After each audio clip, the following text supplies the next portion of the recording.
الحمدللہ وحدہ والصلاة والسلام علی من لا نبی بعدہ واعوذ باللہ من الشیطان الرجیم بسم اللہ الرحمن الرحیم یا ایھا الذین آمنوا اطیعوا اللہ واطیعوا الرسول بسم اللہ الرحمن الرحیم رب اشرح لی صدری ویسر لی امری واحلل عقدۃ من لسانی یفقہوا قولی۔ عزیزی سامعات، آپ سبھی کا خلاصہ قرآن مجید میں تہہ دل سے خیر مقدم ہے۔ السلام علیکم ورحمۃ اللہ وبرکاتہ۔ جیسا کہ آپ سبھی کے علم میں ہے کہ کل تک ہم لوگوں نے 4 پارے مکمل کر لیے تھے الحمدللہ، اور آج 5واں پارہ سٹارٹ ہوگا انشاءاللہ۔ 4تھے پارے کے آخر اور 5ویں پارے کے شروع میں کون سی سورہ ہے؟ سورہ نساء چل رہی تھی۔ تو 3 رکوع تو مکمل ہو چکے تھے سورہ نساء کے، اور اب 4تھا رکوع ہے جو کہ آیات 23 سے 25 تک پر مشتمل ہے۔ آیت نمبر 23 میں ہم لوگوں نے پچھلے دن بھی جانا کہ محرمات ابدیہ کا ذکر کیا گیا ہے، یعنی مائیں، بیٹیاں، خالائیں، پھوپھیاں، بھتیجیاں، یہ ساری جو ہیں محرمات یہ ابدیہ ہیں، یہ ہمیشہ کے لیے محرمہ ہیں، ان سے کبھی بھی نکاح جائز نہیں ہے۔ آیت نمبر 24 میں ان کا ذکر ہے جو عارضی محرمہ ہیں، یعنی کسی سچویشن میں۔ آیت نمبر 24 ہے، اور وہ عورتیں بھی تم پر حرام ہیں جو کسی کے نکاح میں ہوں سوائے اس کے کہ جو تمہاری ملک یمین بن جائیں، یعنی شادی شدہ عورتیں وہ بھی دوسرے مردوں کے لیے حرام ہے، لیکن یہ ٹیمپریری ہے، کیونکہ اگر اس کے شوہر کا انتقال ہو جاتا ہے تو پھر یہ ان سے نکاح جائز ہو جائے گا۔ اور سوائے اس کے جو ملک یمین ہے، مطلب جنگوں کے حالات میں جو قید ہو کر خواتین آئیں گی چاہے ان کے شوہر ہوں تو بھی وہ جائز ہوگی، لیکن یاد رہے کہ یہ ایک سچویشن ہے جس کو ہینڈل کیا جا رہا تھا اور انکریج نہیں کیا گیا ہے، ورنہ انکریج تو اس چیز پر کیا گیا ہے کہ لونڈی اور غلام کو آزاد کیا جائے۔ آیت نمبر 25 ہے، اور انہیں یعنی لونڈی اور باندیوں کو ان کے مہر ادا کر دو معروف طریقے سے، ان کو قید نکاح میں لا کر، نہ کہ آزاد شہوت رانی کرنے والیاں ہوں اور نہ چوری چھپی آشنائی کرنے والیاں ہوں، یعنی جو نکاح کا مقصد ہونا چاہیے وہ قید میں نکاح میں لانا ہونا چاہیے، نہ کہ چوری چھپے شہوت کو پوری کرنے کا مقصد ہونا چاہیے۔ نکاح علی الاعلان بالکل سب سماج کے سامنے ہونا چاہیے۔ اس کے بعد 5واں رکوع ہے جو کہ آیات 26 سے 33 تک پر مشتمل ہے۔ آیت نمبر 26 سے 28 تک میں 3 آیات میں احکام شریعت کا فلسفہ اور حکمت کا بیان ہوا ہے، تاکہ اللہ کے احکام کو ماننا ایک بوجھ کی طرح سے نہ ہو جائے، بلکہ بڑے شوق و ذوق سے اللہ کی بات مانی جائے۔ آیت نمبر 27 میں فرمایا اللہ رب العالمین نے، اللہ تو یہ چاہتا ہے کہ تم پر رحمت کے ساتھ توجہ فرمائے۔ آیت نمبر 28 میں فرمایا اللہ چاہتا ہے کہ تم سے بوجھ کو ہلکا کر دے، اور انسان کمزور پیدا کیا گیا ہے۔ اور اس کے بعد آیت نمبر 29 ہے، اے اہل ایمان اپنے مال آپس میں باطل طریقے سے نہ کھایا کرو سوائے اس تجارت کے جو باہمی رضامندی سے ہو، یعنی معاملات اور لین دین میں جس کی بنیاد جھوٹ پر ہو وہ بالکل باطل ہے، حرام ہے، ناجائز ہے۔ دھوکہ دے کے، جھوٹ بول کے اپنا مال بیچنا یا کوئی بھی معاملہ کرنا وہ بالکل حرام ہے۔ اسی آیت میں فرمایا وَلَا تَقْتُلُوا أَنفُسَكُمْ، اور نہ اپنے آپ کو قتل کرو۔ اپنے آپ کو قتل کرنا کس کو کہا گیا؟ اپنے بھائی کو آپس میں، کیونکہ تمدن کی جو بنیاد ہے، سویلائزیشن کی جو بنیاد ہے وہ کیا ہے؟ احترام مال اور احترام جان۔ تو انسان کا مال اور جان ہی محفوظ نہیں ہے تو کس بات کی سویلائزیشن ہے؟ تو اپنے بھائی کو قتل کرنے کے لیے کہا گیا اپنے آپ کو قتل نہ کرو۔ اور آیت نمبر 31 اور 32 میں ان 2 آیات میں انسانی تمدن کی 2 اہم مسائل بیان ہوئے ہیں جو بہت ہی گہرے فلسفیانہ اہمیت رکھتے ہیں۔ ایک گناہوں کے بارے میں ہے اور دوسرا معاشرے میں فضیلت کے بارے میں ہے۔ دھیان سے سنیے گا، آیت نمبر 31 میں ہے کہ اگر تم بچتے رہو گے ان کبیرہ گناہوں سے جن سے تمہیں روکا جاتا ہے تو ہم تمہاری چھوٹی بھی برائیوں کو تم سے دور کر دیں گے، یعنی کبائر سے اجتناب کرو، کبائر سے بچو، گناہ کبیرہ نہ کرو، تو چھوٹے چھوٹے جو گناہ صغائر ہیں وہ تو نیکیوں سے بھی دھلتے رہتے ہیں۔ تو حرام سے بچنا اور فرض کا اہتمام کرنا یہ ضروری ہے، لیکن سوسائٹی میں بالکل ہی اس کا برعکس ہو رہا ہے کہ بڑے بڑے گناہ تو ہو رہے ہیں، اللہ کی کھلی کھلی نافرمانیاں ہو رہی ہیں، حرام کا ارتکاب ہو رہا ہے، اور چھوٹی چھوٹی چیزوں پہ بڑی بڑی بحثیں ہیں۔ آیت نمبر 32 میں ہے کہ اور تمنا نہ کرو ایسی شے اس شے کی جس کے ذریعے سے اللہ نے تمہیں بعض کو بعض پر فضیلت دی ہے۔ یہی وجہ ہوتی ہے انفیریٹی کمپلیکس کی، کہ انسان اپنے کو جو اس کے پاس ہے وہ نہیں دیکھتا، جو اگلے کے پاس ہے بس اس پہ نظر جمائے رہتا، پھر کہتا مجھے یہ نہیں دیا گیا۔ دھیرے دھیرے وہ بالکل کمپلیکس کا شکار ہو جاتا ہے، بالکل انفیریٹی کمپلیکس اس کے اندر ڈیولپ ہو جاتا ہے۔ تو اس کا بہترین سولوشن بتایا گیا کہ وہ چیزوں کو نہ دیکھو جو تمہیں نہیں دی گئی ہے دوسرے کو، بلکہ ان چیزوں کو دیکھو جو تمہیں دی گئی ہے۔ ظاہر بات ہے کہ کسی کو دونوں آنکھیں اللہ تعالیٰ نے عطا کی ہے، کوئی نہیں، کسی کے پاس نہیں ہے، کوئی بہت خوبصورت ہے، کوئی نہیں ہے۔ تو جو چیز تمہارے پاس نہیں ہے اس پہ فوکس مت کرو، جو چیز تمہارے پاس ہے اس کے ساتھ صبر اور شکر کرو، تو پھر کبھی بھی انفیریٹی کمپلیکس نہیں ہو پائے گا۔ رکو نمبر 6 میں ہے جو کہ آیات 34 سے 42 تک کا ہے۔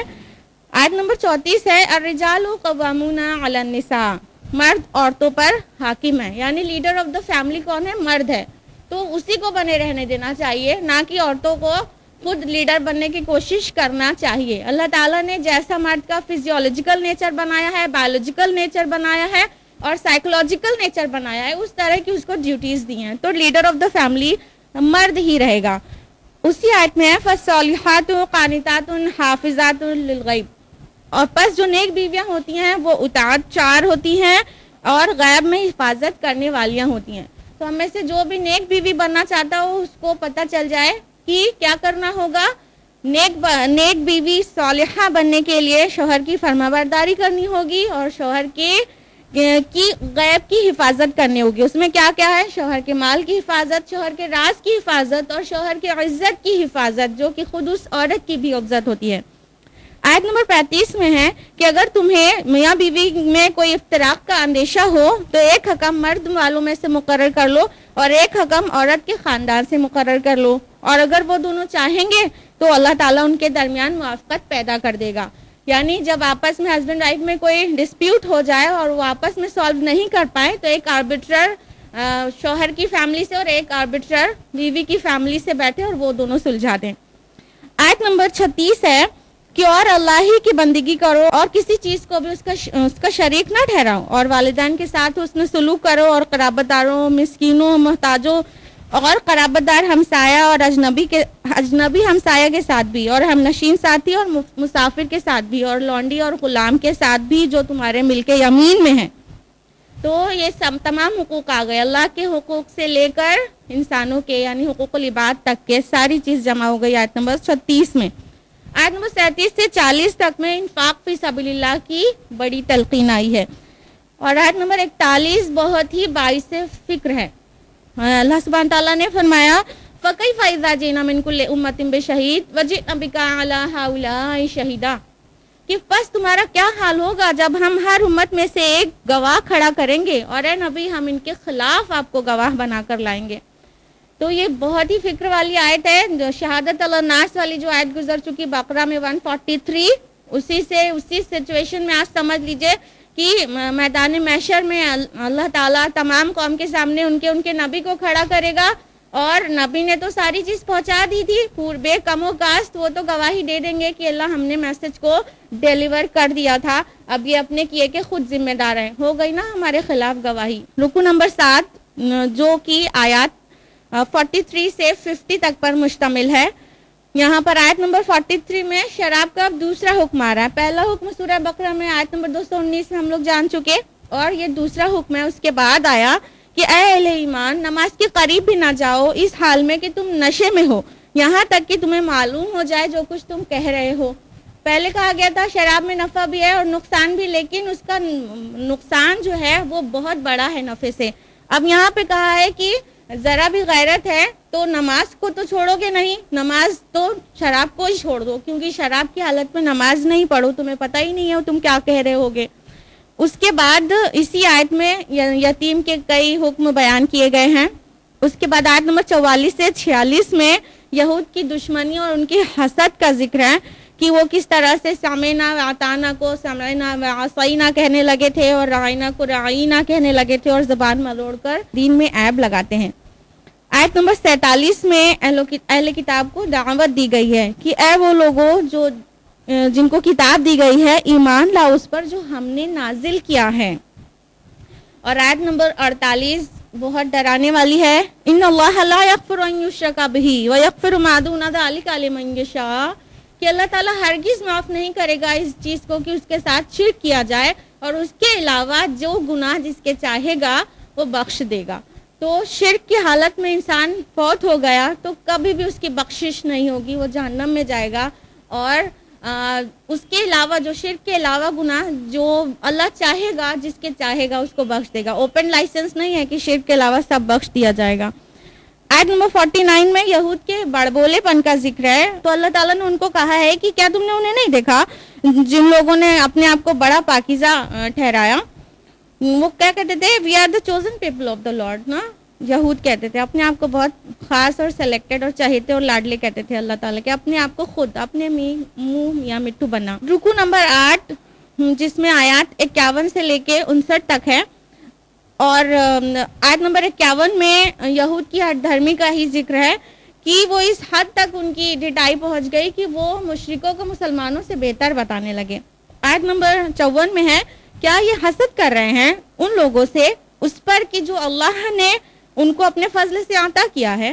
تو یہی وجہ تھی حسد تکبر جس کی وجہ سے ایمان نہیں لا رہے تھے کہ بنی اسماعیل سے کیوں، بنی اسرائیل سے کیوں نہیں. آیت نمبر 55 میں کہہ دیا گیا بس ایسے لوگوں کے لیے تو جہنم ہی کافی ہے. اور آیت نمبر 56 بہت سائنٹیفک آیت ہے، وہ یہ کہ اور جب ان کی کھالیں گل جائیں گی تو ہم انہیں دوسری کھالیں بدل دیں گے تاکہ عذاب کا مزہ چکھتے رہیں. یعنی جہنمی لوگ جب جہنم میں چلے جائیں گے تو اللہ تعالیٰ ان کو جب جلائے گا اور ان کی اسکن روسٹ ہو جائے گی تو زیادہ عذاب کا مزہ چکھانے کے لیے فریش اسکن چینج کر دے گا. یہ بہت سائنٹیفک ہے کیونکہ آج ماڈرن سائنس ہم کو یہ بتا رہی ہے کہ برین کے علاوہ اسکن میں جو پین ریسیپٹرز ہوتے ہیں وہ درد کے احساس کے لیے ریسپانسیبل ہوتے ہیں. تو پین ریسیپٹرز اگر اسکن روسٹ ہو جائے تو پین ریسیپٹرز ڈسٹرائے ہو جاتے ہیں اور پھر تکلیف نہیں محسوس ہوتی. تو یہاں پہ اتنے سائنٹیفکلی کہا گیا ہے کہ اسکن کو چینج کر دیں گے تاکہ انہیں درد کا مزہ ملتا رہے جلنے کا. تو یہ جو آیت ہے یہ پروفیسر طاقت تیجاسن جو کہ چیانگ مئی یونیورسٹی تھائی لینڈ کے اناٹومی ڈپارٹمنٹ کے پروفیسر ہیں ان کے لیے ذریعہ ہدایت بن گئی، اور اسی کے پیچھے آخر انہوں نے شہادہ پڑھ دیا اور اسلام قبول کر لیا الحمدللہ. اس کے بعد آیت نمبر 58 اور 59 میں اسلام کا سارا سیاسی اور قانونی اور دستوری نظام موجود ہے. 2 آیت میں بہت جامع چیز. آیت نمبر 58 ہے اللہ تعالیٰ تمہیں حکم دیتا ہے کہ امانتیں اہل امانت کے سپرد کر دو. یعنی جو سیاسی نظام ہونا چاہیے وہ کیسا ہونا چاہیے؟ ان کو امانت دار ہونا چاہیے. ہمارا ایگزیکیوٹیو جو ہونا چاہیے وہ امانت دار ہونا چاہیے. اگر ذات برادری رشتہ داری لالچ یا کسی دھوس کی بنا پر رائے قائم کر لی تو کیا ہے؟ یہ بہت بڑی خیانت ہے. اور اسی آیت میں آگے ہے اور جب لوگوں کے درمیان فیصلہ کرو تو عدل کے ساتھ فیصلہ کرو. تو یہ جوڈیشری کی رسپانسبلٹی ہے کہ ہر کسی کے ساتھ عدل کریں. اب آیت نمبر 58 میں تو جوڈیشری اور ایگزیکیوٹیو کی ڈیٹیلز آ گئی، اور اگلی آیت میں لیجسلیچر کی ڈیٹیلز آ رہی ہے کہ اسلام کی جو ریاست کا دستور کی بنیاد کیا ہونا چاہیے. ہم سبھی کو معلوم ہے کہ جدید ریاست کے 3 ستون ہوتے ہیں، ایگزیکیوٹیو، جوڈیشری اور لیجسلیچر. تو ایگزیکیوٹیو اور جوڈیشری کی ڈیٹیلز 58 آیت میں جان لیا. اب آیت نمبر 59 جانیں گے کہ لیجسلیچر کی کیا حیثیت ہونا چاہیے، یعنی قانون سازی کن اصولوں پر ہوگی اسلام میں. دھیان سے سنیے گا. آیت نمبر 59 یا ایھا الذین آمنوا اطیعوا اللہ واطیعوا الرسول، اے لوگوں جو ایمان لائے ہو اطاعت کرو اللہ کی اور اطاعت کرو رسول صلی اللہ علیہ وسلم کی. وَأُولِي الْأَمْرِ مِنْكُمْ، اور ان میں سے صاحب امر لوگوں کی. تو جو اسلامی قانون سازی ہوگی وہ اس پر اللہ اور رسول کی اطاعت پر، اس کے احکام پر ہوگی. اور اولی الامر منکم میں غور کریے گا کہ اللہ اور رسول کی اطاعت میں اطیعوا لفظ دونوں میں آیا ہے لیکن اولی الامر میں اطیعوا نہیں آیا ہے. کیوں؟ کیونکہ اللہ اور اس کے رسول کی اطاعت کی کوئی شرط نہیں ہے، کوئی حد نہیں ہے. اور اولی الامر کی جو اطاعت ہے، جو حاکم ہو دور کے، تو اس کے لیے شرط ہے کہ وہ مسلمان ہو اور اللہ اور رسول کے تابع ہو. آگے کہا گیا فَإِن تَنَازَعْتُمْ فِي شَيْءٍ، اور اگر تمہیں تنازع کرو کسی بھی چیز میں تنازع ہو جائے تو کیا ہو فردوہ الی اللہ والرسول، تو اسے پھیر دو اللہ کی طرف اور اس کے رسول کی طرف. یعنی جب بھی ڈسپیوٹ ہو جائے تو اپنی بات کو ثابت کرنے کے لیے قرآن سے یا سنت سے دلیل لانی ہوگی. یہ نہیں چلے گا کہ میری تھاٹ ہے، میرا نظریہ ہے. تو ان 2 آیات پر پورا کا پورا جدید ریاست کے اصول قائم ہو گئے. رکو نمبر 9 میں جو کہ آیات 60 سے 70 تک پر مشتمل ہے، منافقین کا تذکرہ یہاں سے شروع ہو گیا ہے. آپ کو بتایا تھا کل کہ سورہ نساء میں سب سے مفصل جو بحث ہے وہ منافقین سے ہے، سب سے زیادہ آیات منافقین سے بات کرتی ہے. آیت نمبر 60 میں ہے، کیا آپ نے غور نہیں کیا ان لوگوں کی طرف جن کا دعویٰ تو یہ ہے کہ وہ ایمان لے آئے جو کچھ آپ پر نازل کیا گیا اور اس پر بھی جو کچھ آپ سے پہلے نازل کیا گیا، اور وہ چاہتے ہیں کہ اپنے مقدمات کے فیصلے طاغوت سے کروائیں، حالانکہ انہیں حکم دیا گیا تھا کہ طاغوت کا کفر کریں. یہاں منافقین کی حقیقت کو کھول کر رکھ دیا گیا ہے.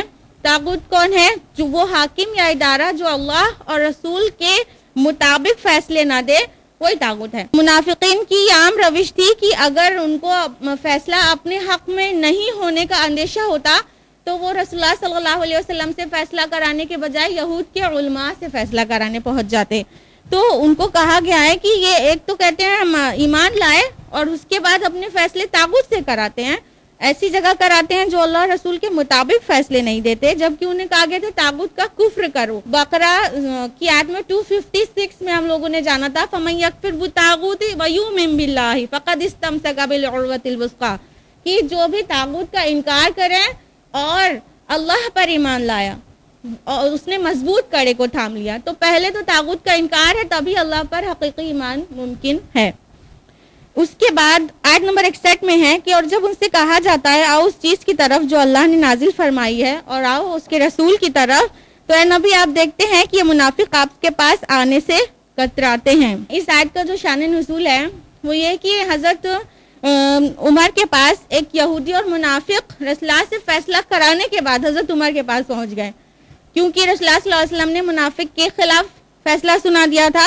تو وہ یہودی اور منافق دونوں وہاں پہ پہنچ گئے، اور کیونکہ یہودی حق پر تھا تو وہ اس نے بتا دیا کہ رسول اللہ سے فیصلہ کرا کر آئے ہیں، اور پھر آپ کے پاس یہ منافق جو بھی نام تھا اس کا یہ لے کر آ گیا ہے.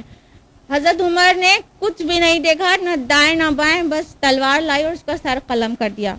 پھر بڑا واویلا مچا اس کے خاندان میں اور اس کا بدلہ مانگ رہے تھے لوگ. پھر کچھ آگے کی جو آیات ہے یہ سب آیات نازل ہوئی تو بہرحال حضرت عمر رضی اللہ عنہ کو بری قرار دے دیا گیا. یعنی یہ حق تو صرف اللہ اور اس کے رسول کا ہے کہ جو فیصلہ کر دیں وہ بے چوں چرا مومنین مان لیں. آیت نمبر 62 اور 63 میں منافقین کی تمام سازشوں کو بے نقاب کیا گیا، ان کی حرکتوں کو بے نقاب کر دیا گیا. اور آیت نمبر 64 میں اطاعت رسول کی اہمیت کو واضح کیا گیا ہے، وَمَا أَرْسَلْنَا مِن رَّسُولٍ إِلَّا لِيُطَاعَ بِإِذْنِ اللَّهِ، کہ ہم نے کوئی رسول نہیں بھیجا مگر صرف اس لیے کہ اللہ کے حکم سے اس کی اطاعت کی جائے. اور اب ایک بہت ڈرانے والی بات آیت نمبر 65 میں ہے کہ پس نہیں، آپ کے رب کی قسم یہ ہرگز مومن نہیں ہو سکتے جب تک اپنے تمام معاملات میں آپ کو حکم تسلیم نہ کر لیں، اور جو کچھ فیصلہ آپ ان کے درمیان کر دیں اس کے لیے اپنے دلوں میں تنگی بھی محسوس نہ کریں اور سر تسلیم میں خم کر دیں. ہم لوگوں کو بھی اپنے آپ کو چیک کرنا چاہیے کہ کیا ہماری زندگی کے فیصلے بھی اللہ کے رسول کے احکام کے مطابق ہو رہے ہیں، کیونکہ اللہ تعالیٰ نے کہا ہے کہ جو ایسا نہیں کرتا، یعنی اللہ کے رسول کے فیصلے کے مطابق سر تسلیم میں خم نہیں کر دیتا اور دل میں تنگی بھی محسوس نہ کرے، جب تک ایسا نہیں تو مومن ہی نہیں ہوتا، مومن ہی نہیں ہوتا. تو غور کرنے کی بات ہے کہ ہمارے جو شب و روز گزر رہے ہیں وہ کیا رسول صلی اللہ علیہ وسلم کے احکام اور ان کی سنت کے مطابق گزر رہے ہیں کہ نہیں. آیت نمبر 66 سے 68 تک میں ہے کہ اگر یہ لوگ ایسا کرتے تو بہتر ہوتا ان کے حق میں اور ان اجر کے مستحق ہوتے. اور آیت نمبر 69 میں اللہ اور اس کے رسول کے فرما برداری کرنے والوں کے لیے بہت بڑی خوشخبری ہے. کیا خوشخبری ہے سنیے. وَمَن يُطِعِ اللَّهَ وَالرَّسُولَ، جو بھی اطاعت کرے گا اللہ اور اس کے رسول کی، فَأُولَٰئِکَ مَعَ الَّذِينَ أَنْعَمَ اللَّهُ عَلَيْهِمْ، تو وہ ان کے ساتھ ہوگا جن پر اللہ تعالیٰ نے انعام کیا، من النبیین والصدیقین والشہداء والصالحین، انبیاء کے ساتھ، صدیقین، شہداء اور صالحین کے ساتھ، وحسن اولئک رفیقا، کیا ہی بہتر ساتھی ہیں۔ وتوفنا مع الابرار، اللہ ہمیں موت دے ان صالح بندوں کے ساتھ۔ اللہم ربنا اجعلنا منہم، اللہ ہمیں بھی ان میں سے بنا لے۔ یہی ہمارے لیے بنیادی چیز ہے کہ اگر اللہ اور اس کے رسول کی اطاعت کریں گے تو روز آخرت اچھے لوگوں کا ساتھ ہوگا، اور ان ساتھ میں ٹاپ کے لیول کے انسانوں کا ذکر ہو گیا، انبیاء، صدیقین، شہداء اور صالحین۔ اللہم ربنا اجعلنا منہم، آمین۔ رکو نمبر 10 میں آیات 71 سے 76 تک ہیں، اور اب ذکر آ رہا ہے قتال فی سبیل اللہ کا۔ اور منافقین پر اطاعت رسول کے علاوہ یہ دوسری سب سے بڑی چیز تھی جو بہت بھاری پڑتی تھی، کیونکہ بالکل نفسیاتی الجھن، مال کھپانا ہے، جان کھپانا ہے۔ یاد رہے منافقین کے بارے میں جو بھی ذکر ہے وہ سب یا ایھا الذین آمنوا سے ہی ہے، اے لوگوں جو ایمان لائے ہو، کیونکہ قانوناً وہ بھی ایمان لائے تھے۔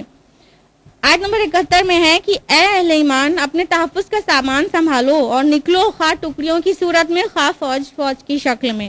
یعنی اللہ کے رسول موقع کے حساب سے دستہ بھیجتے تھے، کبھی پوری فوج اور کبھی چھوٹا چھوٹا فوجی دستہ۔ اس کے بعد آگے کی آیات میں منافقین کے کردار کا نقشہ کھینچا گیا ہے، ذرا سنیے آیت نمبر 72 اور 73۔ پھر اگر تمہیں کوئی مصیبت پیش آ جائے تو وہ کہے گا مجھ پر تو اللہ نے بڑا انعام کیا جو ہم ان کے ساتھ شریک نہیں ہوئے، اور اگر تمہیں کوئی فضل پہنچ جائے اللہ کی طرف سے تو کیا کہیں گے، اے کاش میں ان کے ساتھ ہو گیا ہوتا تو یہ بڑی کامیابی مجھے بھی حاصل ہو جاتی۔ تو یہی حقیقت ہے منافقین کی۔ کیا ہماری آنکھوں سے آج کے مسلمانوں میں کیا صفات دکھائی پڑتی ہے؟ جو صحابہ میں تھا وہ چیز دکھائی پڑتا ہے کہ یہ جدھر کا فائدہ دیکھیں اس طرف لڑک جائیں۔ تو آج کے مسلمانوں کی اکثریت اسی طرح کی ہے۔ اس کے بعد آیت نمبر 74 میں قتال کی ترغیب دلائی گئی ہے، اور آیت نمبر 75 میں ان کی غیرت اور حمیت کو للکارا گیا ہے۔ اور تمہیں کیا ہو گیا ہے کہ تم قتال نہیں کرتے اللہ کی راہ میں ان بے بس مردوں، عورتوں اور ان بچوں کی خاطر جو مغلوب بنا دیے گئے ہیں۔ مختلف علاقوں میں جو لوگ اسلام قبول کر رہے تھے تو وہاں پہ لیکن ان کو ہجرت کی فیسلٹی نہیں تھی، ہجرت کے لائق نہیں تھے، تو ان کے اوپر ظلم اور تشدد ہو رہا تھا، تو ان کی مدد کے لیے کہا گیا۔ اصل میں ان کی مدد تو غیرت ایمانی ہو بلکہ غیرت انسانی کا عین تقاضا تھا۔ قتال کی ایک وجہ یہ بھی ہوتی ہے کہ مظلوم کے اوپر ہو رہے ظلم سے اس کو بچایا جائے۔ آیت نمبر 76 میں ہے، اور جو لوگ ایمان والے ہیں وہ قتال کرتے ہیں اللہ کی راہ میں، اور جو کافر ہیں وہ طاغوت کی راہ میں قتال کر رہے ہیں، تو تم جنگ کرو شیطان کے ساتھیوں سے، یقیناً شیطان کی چال بڑی کمزور ہے۔ یہ بات ہم کو ہر وقت یاد رہنی چاہیے۔ جب ہم لوگوں کے اوپر نفس کا بہت غلبہ ہوتا ہے تو ہم سوچتے ہیں شیطان بہت اسٹرانگ ہے، جبکہ شیطان کی چال بہت کمزور ہے، اللہ تعالیٰ کہہ رہا ہے۔ رکو نمبر 11 جو کہ آیات 77 سے 87 پر مشتمل ہے۔ آیت نمبر 77 ہے کہ تم نے نہیں دیکھا ان لوگوں کو جن سے کہا گیا تھا اپنے ہاتھوں کو روک کے رکھو اور نماز قائم کرو اور زکوٰۃ دو۔ مکہ میں 12 سال یہی حکم تھا، کفوا ایدیکم، اپنے ہاتھوں کو باندھے رکھو، روکے رکھو۔ سوال یہ ہے کہ کس کا حکم تھا، کیونکہ مکی قرآن میں تو یہ الفاظ موجود نہیں ہیں۔ ایکچولی یہ حکم تھا رسول اللہ صلی اللہ علیہ وسلم کو، اور ممکن ہے کہ آپ کو وحی خفی کے ذریعے سے دیا گیا ہو۔ پھر جب ان کے اوپر جنگ فرض کر دی گئی تو کیا کہنے لگے، اے پروردگار تو نے ہم پر جنگ فرض کیوں کر دی، کیوں نہ ابھی ہمیں تھوڑی دن کی مہلت اور دی۔ قتال سے دل چرانے کا جو اصل سبب تھا وہ کیا، موت کا خوف۔ تو اس کا جواب دیا گیا آیت نمبر 78 میں کہ تم جہاں کہیں بھی ہوگے موت تم کو پا لے گی، چاہے تم مضبوط قلعے میں کیوں نہ ہو۔ اور آیت نمبر 80 میں کہا گیا وَمَن يُطِعِ الرَّسُولَ فَقَدْ أَطَاعَ اللَّهَ، جس نے رسول کی اطاعت کی اس نے اللہ کی اطاعت کی۔ آیت نمبر 82 میں ہے أَفَلَا يَتَدَبَّرُونَ الْقُرْآنَ، یہ قرآن پر تدبر کیوں نہیں کرتے، یہ نہیں کریں گے تدبر قرآن پر۔ وَلَوْ كَانَ مِنْ عِندِ غَيْرِ اللَّهِ لَوَجَدُوا فِيهِ اخْتِلَافًا كَثِيرًا، اگر یہ اللہ کے علاوہ کسی اور کی طرف سے ہوتا تو اس میں بہت سارا اختلاف پاتے۔ تو منافقین کا کیا حال تھا، قرآن سنتے تو تھے لیکن تدبر نہیں کرتے تھے۔ آج امت محمد کی اکثریت اسی کام کو کر رہی ہے کہ قرآن کی تلاوت ہو رہی ہے، پڑھا سنا جا رہا ہے، لیکن تدبر نہیں ہو رہا ہے۔ آیت نمبر 83 میں قتال کا مضمون اپنے کلائمیکس کو پہنچ گیا ہے، اور کتنی شدت اور سختی ہے اس میں محسوس کریے گا. آیت نمبر 83. پس اے نبی آپ جنگ کریں اللہ کی راہ میں, آپ پر کوئی ذمہ داری نہیں ہے سوائے اپنی ذات کے, البتہ اہل ایمان کو آپ اس کے لیے اکسائیں. اب سوچئے کہ جس کے دل میں ذرہ برابر ایمان ہوگا اور اس کے علاوہ صحابہ کرام ان پر کیا گزری ہوگی کہ اللہ تعالیٰ کہہ رہا ہے کہ اے نبی آپ اکیلے جائیے جنگ کریے. چاہے یہ لوگ نہیں کرتے ان کو چھوڑ دیجئے اور آپ جائیے جنگ کریے, آپ کو اپنے علاوہ کسی اور کی ذمہ داری نہیں ہے. یہی بات موسیٰ علیہ السلام کی قوم میں خود قوم نے کہہ دی تھی کہ جاؤ موسیٰ تم اور تمہارا رب جنگ کرو, اور یہاں پہ اللہ تعالیٰ کہہ رہا ہے اپنے آخری نبی سے کہ یہ لوگ نہیں جاتے تو آپ جائیے مگر قتال تو ہوگی. اس کے بعد منافقین سے خطاب کے بعد اب کچھ تمدنی آداب کا ذکر ہو رہا ہے. آیت نمبر 85 میں ہے کہ جو کوئی سفارش کرے گا بھلائی کی تو اس میں سے اس کو بھی حصہ ملے گا, اور جو کوئی سفارش کرے گا برائی کی تو اسے بھی اس میں سے حصہ ملے گا. یعنی اچھی بات کی سفارش کرنا چاہیے جائز طریقے سے, اور برائی کی اور بری بات کی نہیں کرنا چاہیے. آیت نمبر 86 ہے کہ اور جب تمہیں سلامتی کی دعا دی جائے تو تم بھی سلامتی کی اس سے بہتر دعا دو یا وہی لوٹا دو. یعنی سلام کا جواب وعلیکم السلام ورحمۃ اللہ وبرکاتہ دو, یا تو کہہ دو وعلیکم السلام کم از کم. رکو نمبر 12 جس میں آیات 88 سے 91 تک ہے, اس میں یہ ہے کہ جو منافقین میں پر تیسری سب سے بھاری چیز تھی وہ تھی ہجرت کا حکم. تو آیت نمبر 88 اور 89 میں واضح کر دیا گیا کہ جو لوگ ہجرت کے عام حکم کے بعد بھی ہجرت نہ کریں گویا وہ ثابت کر رہے ہیں کہ ان کے گھر بار رشتہ دار کاروبار زیادہ محبوب ہے ان کو اللہ سے زیادہ, اللہ کے رسول سے زیادہ, اور اللہ تعالیٰ کی راہ میں جہاد اور اس کے دین کے غلبے سے زیادہ. اور نفاق کی اصل حقیقت یہی ہے کہ انسان کو مادی چیزیں اور دنیاوی چیزیں زیادہ محبوب ہو جاتی ہیں. تو مسلمانوں سے کہا گیا کہ ان سے کوئی واسطہ نہ رکھیں اور ان کو دلی دوست نہ بنائیں اور کوئی مصلحت اس کے آڑے نہ آئے. اور آیت نمبر 91 میں منافقین کے کردار کی ایک نشاندہی کی گئی ہے کہ تم پاؤ گے اس قسم کے لوگوں کو جو چاہتے ہیں کہ تم سے بھی امن میں رہیں اور اپنے قوم سے بھی امن میں رہیں, لیکن جب فتنے کی طرف موڑے جاتے ہیں تو اس کے اندر اوندھے ہو جاتے ہیں. یعنی کہ جب آزمائش کا وقت پڑتا ہے تو کیا ہوتا ہے, اوندھے منہ چلے جاتے ہیں. یہ دیکھتے ہیں کہ فائدہ کس طرف ہے, کس کا پلڑا بھاری ہے تو ادھر لڑک جاتے ہیں. تو ان کے بارے میں کہا جا رہا ہے پس اگر یہ تم سے کنارہ کش نہ رہیں, تمہارے سامنے صلح و سلامتی پیش نہ کریں اور اپنے ہاتھ نہ روکیں تو ان کو پکڑو اور قتل کرو جہاں پاؤ. سورہ بقرہ اور آل عمران میں یہ حکم نہیں تھا اتنا سخت, اب نساء میں یہ حکم آ گیا کہ منافقین کے خلاف لڑائی کرو. رکو نمبر 13 جو کہ آیات 92 سے 96 تک پر بیسڈ ہے. اب ایک اور معاشرتی مسئلہ آ رہا ہے قتل عمد اور قتل خطا کا, یعنی جان بوجھ کر قتل اور خطا سے بائی مسٹیک قتل ہو جانا. آیت نمبر 92 ہے کسی مومن کے لیے یہ روا نہیں کہ وہ ایک مومن کو قتل کرے مگر خطا کے طور پر. قتل خطا کیا ہے کہ نشانہ لگا رہے تھے, چوک گیا, کسی کو لگ گیا, اس کی جان چلی گئی, روڈ پہ ایکسیڈنٹ ہو گیا اور کوئی کی جان چلی گئی. تو اس طرح جو قتل ہو جائے, جو جان چلی جائے وہ قتل خطا ہے. تو اس کے بارے میں جو سلوشن بتایا گیا وہ یہ کہ جو شخص کسی مومن کو قتل کرے غلطی سے تو ایک مسلمان غلام کی گردن آزاد کرنا ہے اور خون بہا مقتول کے گھر والوں کو ادا کرنا ہے, الا یہ کہ وہ معاف کر دیں.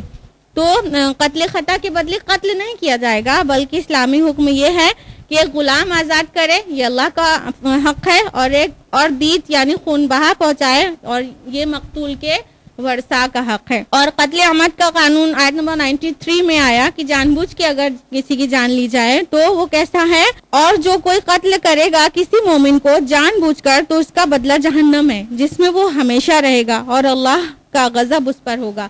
تو مسلمان کو جان بوجھ کر قتل کرنے کا جو سزا ہے وہ جہنم بتائی گئی ہے. اور مائدہ میں ہم لوگ جانیں گے آیت نمبر 32 میں کہ وہ تو ایسا ہے گویا سارے انسانوں کو قتل کر دیا. آیت نمبر 94 میں ہے کہ اگر کوئی مسلمان کسی کے قتل پر قادر ہو جائے اور پھر وہ زبان سے کلمہ پڑھ دے, مسلمان اپنے کو دکھائے, تو کیا حکم ہے. آیت نمبر 94 اے اہل ایمان جب تم اللہ کی راہ میں نکلو تو تحقیق کر لیا کرو, اور جو شخص بھی تمہارے سامنے اسلام پیش کرے تو یہ مت کہہ دیا کرو تو مومن نہیں.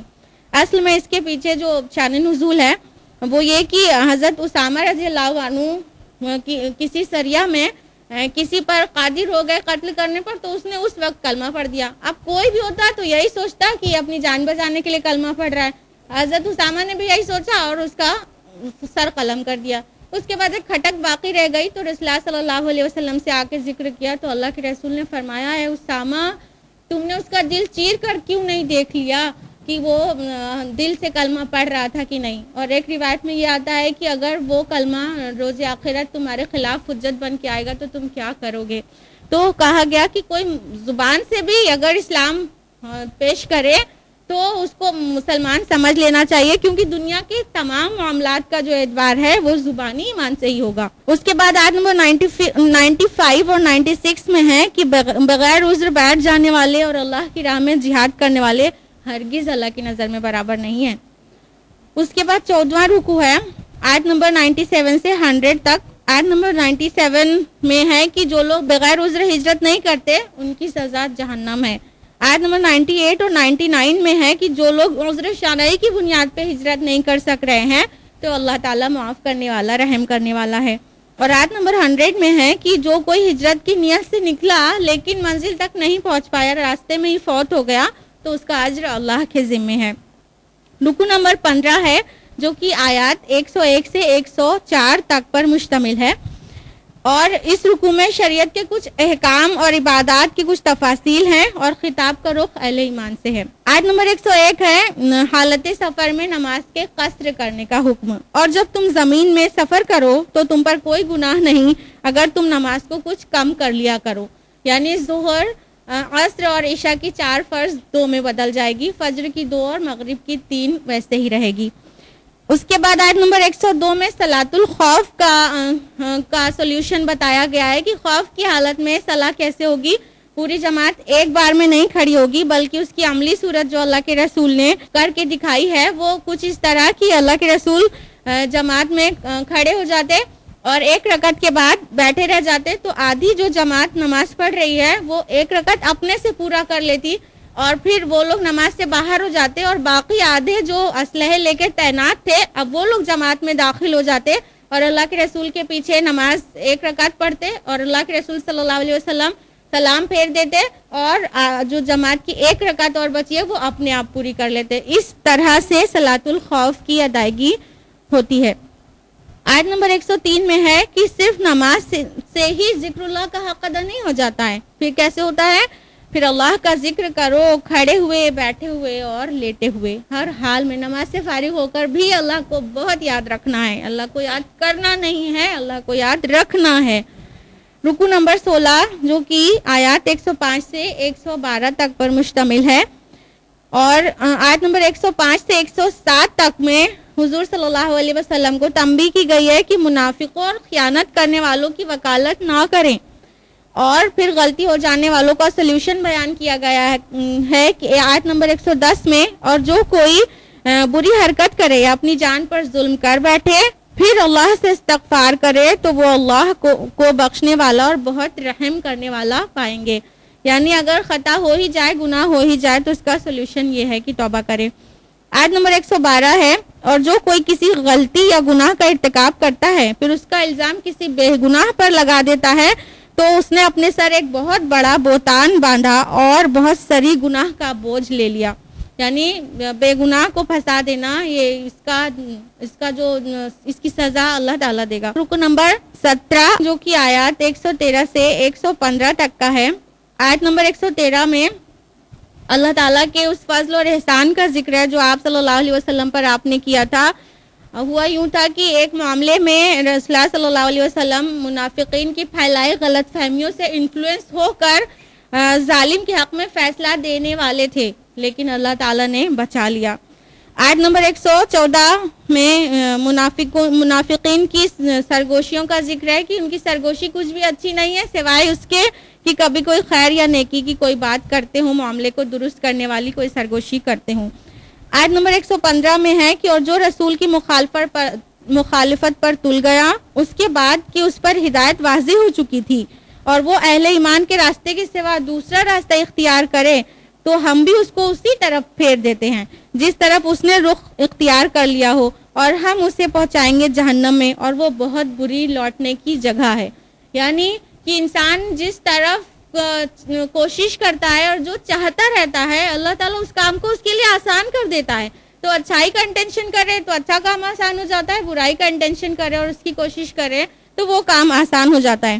اس آیت کے متعلق ایک چیز ہم آپ کو بتانا چاہیں گے. امام شافعی رحمۃ اللہ علیہ کے نزدیک یہ جو آیت کا ٹکڑا ہے وَيَتَّبِعْ غَيْرَ سَبِيلِ الْمُؤْمِنِينَ, اور وہ اہل ایمان کے راستے کے سوا دوسرا راستہ اختیار کرے, اس فقرے کو امام شافعی اجماع امت کی سند مانتے ہیں. اور اجماع امت کی سند کے لیے انہوں نے 300 بار قرآن مجید پڑھا, ان کو نہیں ملی ہے. امت کا اگر کسی موضوع پر اجماع ہو جائے تو اس کی کیا حقیقت حیثیت ہے قرآن مجید میں, تو 300 بار تو پڑھنے میں نہیں ملی, 301 بار جب پڑھا تو یہ آیت ان کو اجماع امت کے متعلق اس کے فیور میں نظر آئی. رکوع نمبر 18 جو کہ آیات 116 سے 126 تک ہے, میں آیت نمبر 116 ہے, ریپیٹ ہوئی ہے, 48 آیت بھی یہی تھی. ان اللہ لا یغفر ان یشرک بہ ویغفر ما دون ذلک لمن یشاء, کہ اللہ تعالیٰ ہرگز نہیں بخشے گا اس کو کہ اس کا شرک کیا جائے اور اس کے علاوہ جو گناہ چاہے گا جس کے بخشے گا. ومن یشرک باللہ فقد ضل ضلالا بعیدا, اور جس نے بھی اللہ کے ساتھ شرک کیا وہ گمراہی میں دور نکل گیا. آیت نمبر 119 ہے, اور اس نے یعنی شیطان نے کہا کہ اور میں انہیں حکم دوں گا کہ وہ اللہ کی تخلیق میں تبدیلی کریں. اور یہ چیزیں اب کتنی عام ہے نا کہ نئے نقش کو بہتر بنانے کے لیے پلاسٹک سرجری ہو رہی ہے اور جینیٹک چینجز ہو رہے ہیں اپنی مرضی سے. یہ چیزیں تخلیق میں چینجز کرنا یہ شیطانی کام ہے اور منع ہے. آیت نمبر 123 میں ہے کہ اے مسلمانوں, حقیقت حال نہ ہی تمہاری خواہشات کے مطابق ہے اور نہ اہل کتاب کی امیدوں پر موقوف ہے. جو کوئی بھی برا کام کرے گا اس کو اس کی سزا مل کر رہے گی. یعنی تنبیہ کی جا رہی ہے کہ یہود کی طرح تم بھی وشفل تھنکنگ کے عادی نہ ہو جاؤ کہ شفاعت کی امید پر نافرمانیاں کرتے رہو اور حرام کا ارتکاب کرتے رہو اور سوچو کہ ہم کو بخش دیا جائے گا.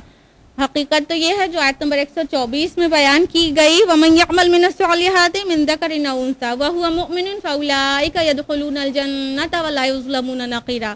جو بھی نیک عمل کرے گا مرد ہو یا عورت اور وہ مومن ہو تو وہ اس کو جنت میں داخل کیا جائے گا اور اس کا ذرہ برابر حق نہ ضائع کیا جائے گا. تو ایمان اور عمل صالح یہ شرط ہے, اپنی وشفل تھنکنگ پہ کسی کو جنت نہیں مل جاتی. رکوع نمبر 19 ہے جو کہ آیت 127 سے 134 پر مشتمل ہے. اس سورہ کے شروع میں خواتین کے متعلق کئی مسائل بیان ہوئے تھے اور ان مسائل کے احکام آئے تھے, لیکن ان میں سے کچھ نکات ایسے تھے جو وضاحت طلب تھے لوگوں کے لیے. یعنی انہیں کنفیوژن ہو گیا تھا, ٹھیک سے سمجھ میں نہیں آیا. جب ان لوگوں نے پوچھا رسول اللہ صلی اللہ علیہ وسلم سے تو اللہ تعالیٰ نے اس کے جواب میں یہ آیات نازل فرمائی. آیت نمبر 127 میں یتیم لڑکیوں سے نکاح کرنے کے بارے میں وضاحت ہے. آیت نمبر 128 سے 30 تک میں شوہر بیوی کے تعلقات کے بارے میں وضاحت ہے. اور مثال آپ کے سامنے 129ویں آیت ہے کہ اور تم سے ہرگز یہ نہ ہو سکے گا کہ عورتوں کے درمیان پورا انصاف کر سکو, چاہے تم اس کے کتنے ہی حریص ہو, لیکن ایسا تو نہ کرو کہ ایک ہی طرف جھک جاؤ اور دوسرے کو معلق چھوڑ دو. یعنی آیت نمبر 3 میں کہا گیا تھا نا کہ اگر انصاف نہیں کر سکو تو صرف ایک کرو, تو یہاں پر اس کی وضاحت ہے کہ پورا انصاف تو تم سے ہو ہی نہیں سکے گا, لیکن کم سے کم معلق تو نہ چھوڑ دو کہ ایک کو بہت ساری طرح کی چیزیں دو اور سارے حقوق ادا کرو اور ایک کو کوئی بھی حق نہ دو. تو اس کی حقیقت کو جان لیجئے کہ اگر قلبی میلان کسی طرف ہوگا زیادہ, کسی بیوی سے تھوڑا زیادہ محبت ہے اور کسی بیوی سے دل میں تھوڑا سا کم محبت ہے تو اتنا جائز ہوگا. صرف قلبی میلان کا جو فرق ہوگا اتنا جائز ہوگا کیونکہ وہ اپنی حد سے باہر ہو جاتا ہے, لیکن ظاہر چیزوں میں پورا عدل کرنا پڑے گا. آیت نمبر 131 ہے کہ اور اللہ کا تقوی اختیار کرو. یہ جو احکام ہے احکام شریعت, اگر اس میں تقوی کو چھوڑ دیا جائے تو پھر پوری شریعت مذاق بن کے رہ جائے گی. تو احکام کے بعد اکثر ہی اس طرح کی آیات ہیں. رکوع نمبر 20 جو کہ آیت نمبر 135 سے 141 تک پر ہے. آیت نمبر 135 بہت اہم آیت ہے. یا ایھا الذین آمنوا کونوا قوامین بالقسط شہداء للہ اے ایمان والو کھڑے ہو جاؤ پوری طاقت کے ساتھ عدل کو قائم کرنے میں اللہ کے گواہ بن کر. یہ بہت عظیم آیت ہے. اللہ تعالیٰ زمین پر عدل قائم کرنا چاہتا ہے، اسی لیے تو اپنے دین کا غلبہ چاہتا ہے. اور قیام عدل کے جو کارندے ہیں وہ اہل ایمان نہیں تو اور کون ہیں؟ اور ان کو اللہ تعالیٰ نے اپنا گواہ کہا ہے. اللہ کے گواہ بن کر عدل اجتماعی کرو، یعنی سوشل جسٹس پر زور دیا گیا ہے. اجتماعی عدل، جب پورا کا پورا نظام اللہ کا ہو جائے گا تب جا کے اجتماعی عدل ممکن ہو سکے گا. آیت آگے کنٹینیو ہوتی ہے، خواہ یہ تمہارے اپنے خلاف ہو، چاہے تمہارے والدین کے خلاف ہو یا تمہارے رشتہ دار عزیز کے خلاف ہو، چاہے وہ شخص غنی ہو یا فقیر، اللہ دونوں کا پشت پناہ ہے. اور تم خواہش نفس کی پیروی نہ کرو، کہیں تم عدل سے نہ پھر جاؤ. اور اگر تم نے کج بیانی یا پہلو تہی کی تو یاد رکھو کہ اللہ تعالیٰ تمہارے سارے اعمال سے باخبر ہے. تو عدل اجتماعی کے لیے یہ آیت ہے. سوشل جسٹس کو اسٹیبلش کرنا چاہتا ہے اسلام، یہی اسلام کی روح ہے. آیت نمبر 136 میں ہے، یا ایھا الذین آمنوا آمنوا باللہ ورسولہ والکتاب، اے لوگوں جو ایمان لائے ہو، ایمان لاؤ اللہ پر، اس کے رسول اور کتاب پر. کتنا عجیب فکر ہے نا، ایمان والو ایمان لاؤ. پہلے جو کہا گیا اے لوگوں جو ایمان لائے ہو وہ قانونی ایمان کے بارے میں کہا گیا، اور آمنو جب پھر سے کہا گیا ایمان لاؤ تو یہ حقیقی ایمان کے بارے میں کہا گیا کہ کلمہ شہادہ پڑھ کے سب اپنے آپ کو مومنین کی جماعت میں لا تو چکے ہو، لیکن سچ مچ میں مومن بنو، حقیقی ایمان لاؤ اللہ رسول پر. آیت نمبر 137 سے 139 میں منافقین کے کفر اور ان کی سزا کا بیان ہے. اور آیت نمبر 140 میں ہے کہ جہاں پر اللہ کی آیات کا کفر کیا جا رہا ہو اور اس کا مذاق اڑایا جا رہا ہو وہاں نہیں بیٹھنا چاہیے، اور کہہ دیا گیا اور ورنہ تم بھی انہی میں سے ہو جاؤ گے. تو ایسی جگہوں پر نہیں بیٹھنا چاہیے جہاں پر اللہ تعالیٰ اور اس کی آیات کا مذاق بنایا جا رہا ہو. اور آیت نمبر 141 میں منافقین کے دوگلے برتاؤ کا ذکر ہے. اس کے بعد رکو نمبر 21 جو کہ آیات 142 سے 152 پر مشتمل ہے، اور اس میں آیت نمبر 142 میں منافقین کی صلاح کا ذکر کیا گیا ہے. ذرا چیک کریے گا کہیں ہماری اور آپ کی صلاح ایسی تو نہیں. وَإِذَا قَامُوا إِلَى الصَّلَاةِ قَامُوا كُسَالَىٰ، اور جب بھی نماز کے لیے کھڑے ہوتے ہیں تو کھڑے ہوتے ہیں کاہلی اور سستی کے ساتھ. یُرَاءُونَ النَّاسَ، محض لوگوں کے دکھانے کو. وَلَا يَذْكُرُونَ اللَّهَ إِلَّا قَلِيلًا، اور اللہ کا ذکر نہیں کرتے مگر بہت تھوڑا سا. کہیں ہماری اور آپ کی نماز ایسی تو نہیں ہے کہ نماز پڑھنے کے لیے کھڑے ہوتے ہیں لیکن بڑی کسمساہٹ کے ساتھ، بڑی کراہت کے ساتھ، بہت تنگی محسوس کرتے ہوئے، خصوصاً فجر اور عشاء کی، ارے ابھی نماز باقی ہے. یہ منافق کی نماز ہے، قرآن مجید کہہ رہا ہے. آیت نمبر 145 میں منافقین کی سزا ہے. ان المنافقین فی الدرک الاسفل من النار، کہ بے شک منافقین جہنم کے سب سے نچلے درجے میں ہوں گے، در کے اسفل میں، لوئسٹ لیول میں. اور آیت نمبر 147 میں بہت ہی پیار سے کہا گیا، اور اللہ تمہیں عذاب دے کر کیا کرے گا اگرچہ تم شکر اور ایمان کی روش اختیار کرو. یعنی جو عذاب کا ذکر ہے وہ اللہ تعالیٰ یہ چاہتا نہیں ہے تمہیں عذاب دے، وہ تو چاہتا ہے تم شکر گزاری کرو، ایمان کے تقاضوں کو پورا کرو. وہ بہت قدر کرنے والا ہے، تو وہ عذاب دے کر کیا کرے گا. اگر ہمیں بات سمجھ میں آ گئی ہو تو ہم اللہ کی نافرمانی چھوڑ دیں. اس کے ساتھ ہی 5واں پارہ مکمل ہوتا ہے الحمدللہ. اب آئندہ کل کنٹینیو ہوگا 6واں پارہ انشاءاللہ. اللہ سبحانہ و تعالیٰ قرآن مجید کے اصل فہم ہمیں نصیب کرے اور ہمیں صراط مستقیم پر چلا دے. آمین. وآخر دعوانا الحمدللہ رب العالمین. ربنا تقبل منا انک انت السمیع العلیم. والسلام علیکم ورحمۃ اللہ وبرکاتہ.